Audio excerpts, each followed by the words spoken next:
5 दिन में सीएम ने 5वीं बार चेताया, कहा कई राज्यों ने बड़े जुर्माने लगाए, लापरवाही मत कीजिए नहीं तो सख्त कदम उठाने पड़ेंगे।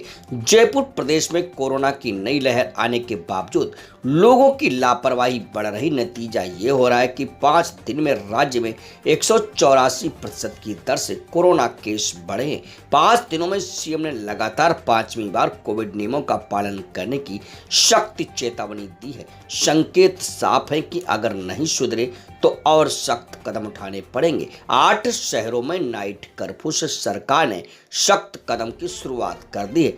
अब अगला नंबर लॉकडाउन का है। गहलोत ने रविवार को सोशल मीडिया पर लिखा, सिंगापुर समेत कई देशों में कोरोना नियंत्रण के लिए बड़े जुर्माने और बड़ी सजा का प्रावधान किया था, जिसके कारण वहां जनता ने कोविड प्रोटोकॉल फॉलो किया। वर्तमान में वहां अभी स्थिति पूरी तरह नियंत्रण में। भारत में भी कई राज्यों ने कोविड प्रोटोकॉल के उल्लंघन पर बड़े जुर्माने लगाए हैं।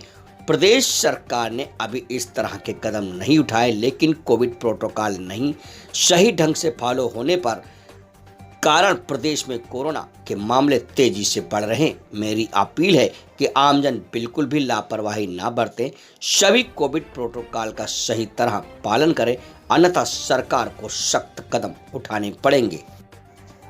जगमोहन सिंह ने कहा, ये कानून देश के कृषि सेक्टर की जरूरत नहीं, इससे देश का अनाज बाहर जाएगा, महंगाई और बढ़ेगी। जयपुर केंद्र के तीनों कृषि कानूनों के विरोध में चल रहे आंदोलन में अब क्रांतिकारी शहीद भगत सिंह का परिवार भी उतर गया है। भगत सिंह के भांजे प्रोफेसर जगमोहन सिंह ने कहा कि ये कानून देश की कृषि सेक्टर की जरूरत नहीं, इस कानून की आड़ में देश के पूंजीपति देश का अनाज बाहर विदेशों में बेचकर मोटा पैसा कमाएंगे। इसका सीधा असर महंगाई पर पड़ेगा। उन्होंने इन कानूनों को पूंजीपतियों को फायदा देने वाला बताया। जयपुर मीडिया से मुलाकात करते हुए जगमोहन सिंह ने कहा कि नए कृषि कानून का फायदा उन पूंजीपतियों का होगा जो इस सेक्टर में उतरकर बड़ी मात्रा में देश के अन्न को विदेशों में बेचेंगे। इसका सीधा असर जनता पर पड़ेगा। खाद्य पदार्थों की कीमतों में तेजी आएगी। बीते कुछ सालों में देश से 27,000 करोड़ रुपए से ज्यादा का खाद्यान्न एक्सपोर्ट हो गया है।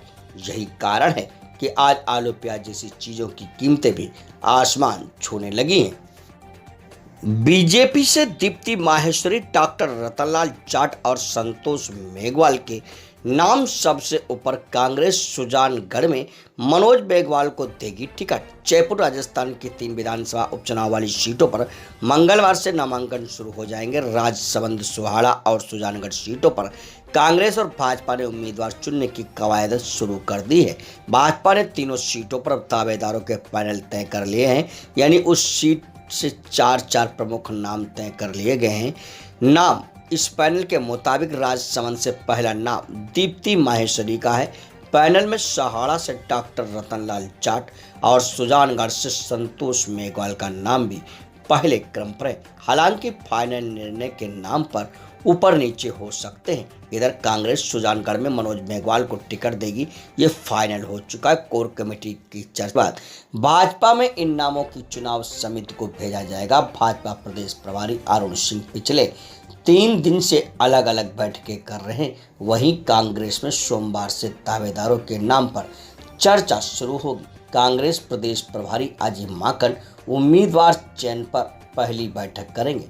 इससे मुख्यमंत्री अशोक गहलोत, कांग्रेस प्रदेश अध्यक्ष गोविंद सिंह डोटासरा और पार्टी के वरिष्ठ नेता शामिल होंगे।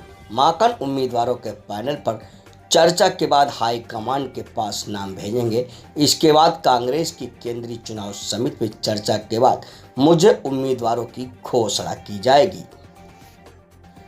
जयपुर, भरतपुर समेत उत्तर पूर्वी राजस्थान में आज और कल अंधड़ बारिश की चेतावनी। 25 से 40 किलोमीटर की रफ्तार से चल सकती हैं हवाएं। जयपुर राजस्थान में पश्चिमी विक्षोभ आने से एक बार फिर किसानों की चिंता बढ़ गई। रविवार रात पश्चिम और उत्तरी पूर्वी राजस्थान में आए तेज अंधड़ और उसके बाद हुई बारिश से खेतों में पड़ी गेहूं, सरसों सहित अन्य रबी की फसलों को नुकसान पहुंचाया है। मौसम विभाग के मुताबिक प्रकृति का ये प्रकोप आज और कल भी बना रहने की आशंका है। सोमवार को पूर्वी राजस्थान के जयपुर भरतपुर संभाग में 25 से 30 किलोमीटर प्रति घंटे की तेज धूल भरी आंधी चलने और बारिश होने की संभावना जताई है। इन जगहों के लिए मौसम विभाग ने ऑरेंज अलर्ट जारी किया है। रविवार रात गंगानगर, बीकानेर, अलवर, झुंझुनू, जोधपुर, चूरू जिलों के विभिन्न इलाकों में आंधी चली। इसके बाद कई इलाकों में हल्की बारिश भी हुई। मौसम वैज्ञानिकों ने बताया कि जम्मू कश्मीर, पंजाब, हिमाचल से आए सक्रिय पश्चिमी विक्षोभ का असर राजस्थान पर पड़ रहा है। भरतपुर, जयपुर, दौसा, टोंक, सवाई माधोपुर सहित अन्य स्थानों पर सोमवार दोपहर या शाम 30 से 40 किलोमीटर की गति से तेज हवाएं चलने के साथ कहीं कहीं बूंदाबांदी होने की संभावना है। किसान नेता टिकैत अपनी हर रैली में भाजपा को हराने की बात कहते हैं। कांग्रेस को इसमें खुद का फायदा दिख रहा है। जयपुर किसान आंदोलन के मुद्दे पर सियासत लगातार गरमाई हुई है। भारतीय किसान यूनियन के प्रवक्ता राकेश टिकैत की मंगलवार को राजधानी जयपुर के विद्याधर नगर स्टेडियम में किसान महापंचायत रखी गई है। किसान महापंचायत में बड़ी तादाद में भीड़ जुटाने की तैयारी चल रही है। राज्य में 3 सीटों पर उपचुनाव की घोषणा के बाद राकेश टिकैत की राजधानी में हो रही पहली महापंचायत के सियासी मायने हैं। टिकैत कल की महापंचायत में 3 सीटों पर उपचुनाव को लेकर जो भी घोषणा करेंगे उसके ग्राउंड पर सियासी समीकरण जरूर प्रभावित होंगे। महापंचायत के मंच से कल उपचुनाव को लेकर जो भी ऐलान होगा उस पर सबकी निगाहें टिकी है। कांग्रेस को टिकैत की सभाओं में खुद का सियासी फायदा दिख रहा है। टिकैत जहां भी जा रहे हैं वो हर सभा में भाजपा को हराने की बात कह रहे हैं। कांग्रेस को इसमें खुद का फायदा दिख रहा। उपचुनाव वाली तीनों सीटों पर कांग्रेस और भाजपा के बीच मुकाबला है। टिकैत के मंच से भाजपा विरोधी जो भी ऐलान होगा कांग्रेस उसमें अपना सियासी फायदा देख रही है। अगर तीसरा मोर्चा अपना उम्मीदवार उतारता है तो ऐसी दशा में कांग्रेस के समीकरण गड़बड़ा जाएंगे, लेकिन फिलहाल इसकी संभावना नहीं है। जलदाय विभाग के मंत्री डॉक्टर कल्ला की अनूठी पहल, विभाग के आला अधिकारियों को दिलाई शपथ, पहले समय पानी बचावें। बीकानेर पानी की बर्बादी रोकने के लिए आम आदमी को जागरूक करने के कई किस्से सामने आते हैं, लेकिन जिम्मेदार लोगों को भी इसके लिए जागरूक करने की आवश्यकता प्रदेश के जलदाय मंत्री डॉक्टर बी.डी. कल्ला को महसूस हुई। यही कारण है कि उन्होंने आम नागरिकों के बजाय उन अधिकारियों को जल बर्बादी रोकने की शपथ दिलाई जो स्वयं पूरे शहर को जल वितरण करते। इतना ही नहीं, उन्होंने जलदाय विभाग के सभी शौचालय में डबल बटन का फ्लश बटन लगाने के आदेश दिए ताकि शौच के बाद कम पानी डालकर काम चलाया जा सके। कल्ला ने अधिकारियों से कहा कि वो स्वयं पानी की बचत का प्रयास करें। जल संरक्षण हमारी सामूहिक जिम्मेदारी है। पानी को एक भी बूंद व्यर्थ नहीं जाए, इसके लिए सभी को जागरूक रहने और दूसरों को प्रेरित करने की जरूरत है। बरसात के बूंद बूंद पानी को संरक्षित एवं सुरक्षित रखना आज की सबसे बड़ी जरूरत है।